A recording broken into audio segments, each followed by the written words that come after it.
already loved by others. Hi, this is Michelle Hudspeth, and this is Red, Rare Essential Discoveries.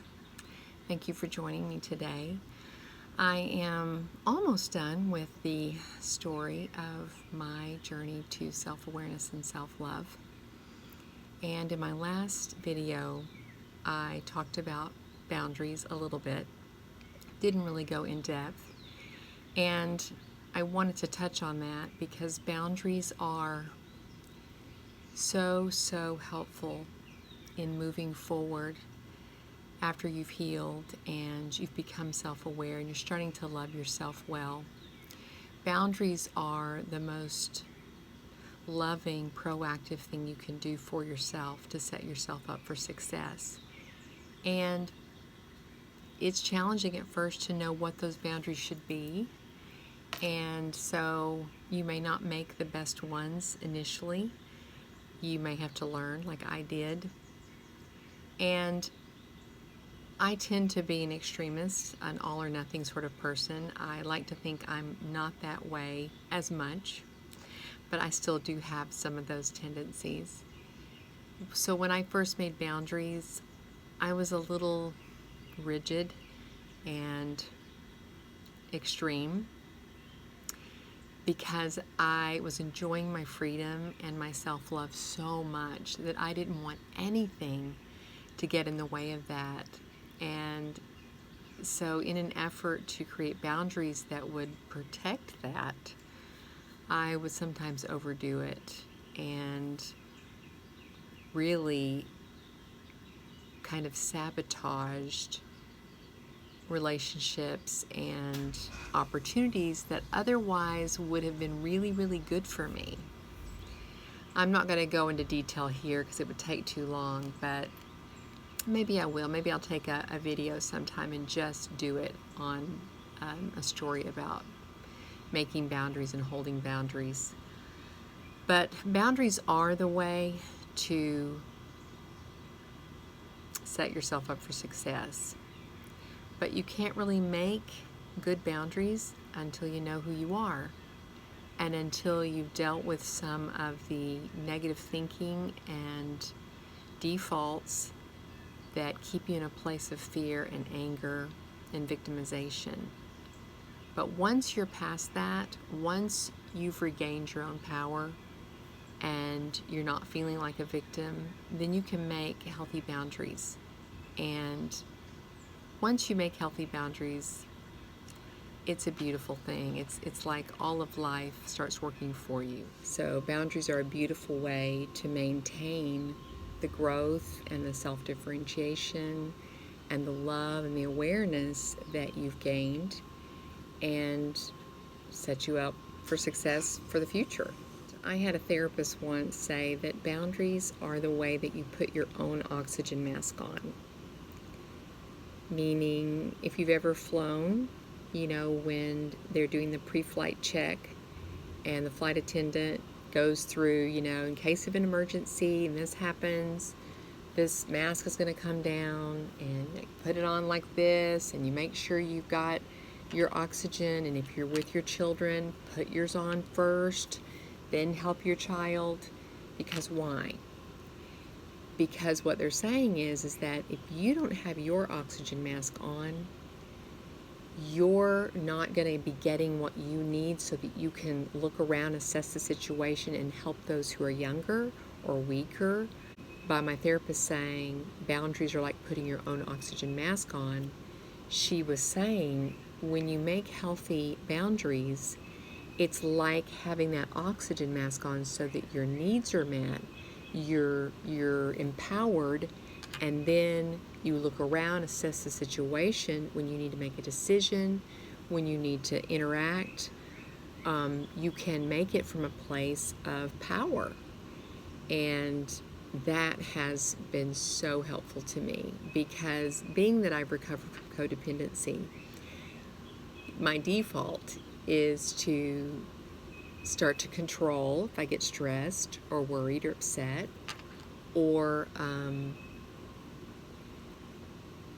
I want to rescue or I want to enable bad behavior. These are the things, the little triggers that I have. But if I'm putting my own oxygen mask on, it reminds me that I've got to take care of me, that I've got to set myself up for success first so that I have something to give, or I have the best of me to give in that situation if I'm needed. So that is something that I still use on a regular basis. I will, from time to time, look in the mirror and say, hey, Michelle, are you putting your own oxygen mask on? Are you doing okay? How are you doing? How can I help you today? How can I set you up for success today? I love you. I want to set you up for the best day possible. I know I'm responsible for your happiness, so I'm committed to that. And these are the affirmations and the ways that I talk to myself now, having been on this journey.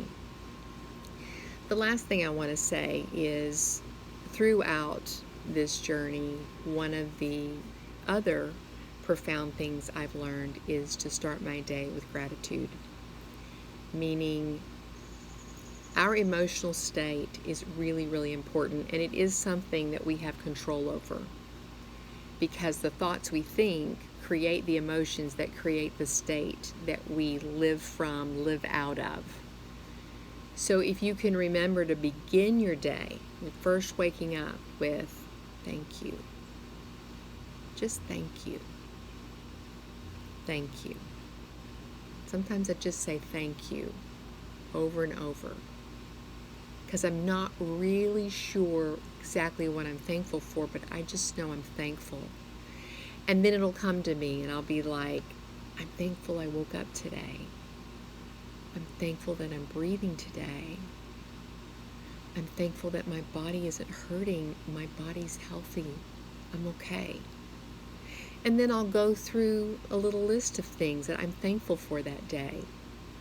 And I don't know, it just sets my mind in a powerful place to where my state, my emotional state, is calm, it's loving, it's empowered. And then beginning my day from that point is always better than beginning it in anxiety. I used to wake up and have this hamster wheel of anxious thoughts going. You know, what about this? What about that? What if this happens? Oh, I can't believe I said that last night. Oh, God, I wish I hadn't said yes to that. And I've learned I can't do anything about the past. The future's not here yet, but I've got the present. So what can I do to set myself up for success in the present? And beginning my day with gratitude is a really, really powerful way to do that. So I think I'll stop there. Since I've been practicing gratitude, I created a gratitude journal. And I do try to write in it every day, at the beginning of the day and sometimes at the end of the day, what I'm grateful for. Because there are days that aren't good. There are days that stuff happens beyond my control and I get upset or worried or sad. And going to my gratitude journal is really helpful because it reminds me that things aren't always going to be this way, that there are better days ahead. I know because I've had some.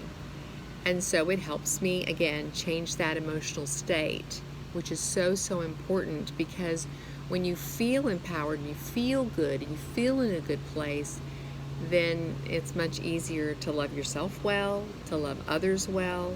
I mean, it's a domino effect. And so out of that, I created a gratitude journal. And I try to write in it every single day something that I'm grateful for. It's just a good boundary to set for myself that reminds me of all the good that is in my life, regardless of what's happening around me, regardless of what's going to happen later that day. It kind of grounds me. It gives me this sense of strength and empowerment that's really powerful. Well, I hope that this has been helpful, and I hope that you will like and subscribe to my channel. And basically that's my story. It's a 30,000 foot view of my story. Kind of like when a train wreck happens, you could either be in the helicopter viewing the train wreck, or you could be down on the ground. I gave you the view from the helicopter. But I do hope that it has inspired and encouraged you. I hope you've learned something. More than anything, I pray that you will continue on your journey of self-awareness and self-love. You won't regret it. It will do nothing but bring you joy. And I do want to invite you to contact me. I have a Facebook page called RED, Rare Essential Discoveries. And you can private message me there if you have any questions. You can post on there if you have any questions or comments. I do offer mentoring programs one-on-one. I also will be doing some workshops in the future on specific areas that I feel like I'm passionate about and that I can teach well and share well. As far as my mentoring, I offer a 1-hour free consultation and see if it's a good fit for you, good fit for me. And then I offer 30-minute calls or Zoom meetings once a week, bi-weekly, once a month, or I offer 60-minute calls once a week, bi-weekly, or monthly. And you can book directly through my Facebook page at RED, Rare Essential Discoveries. Well, until later. Been a lover, 'cause I'm already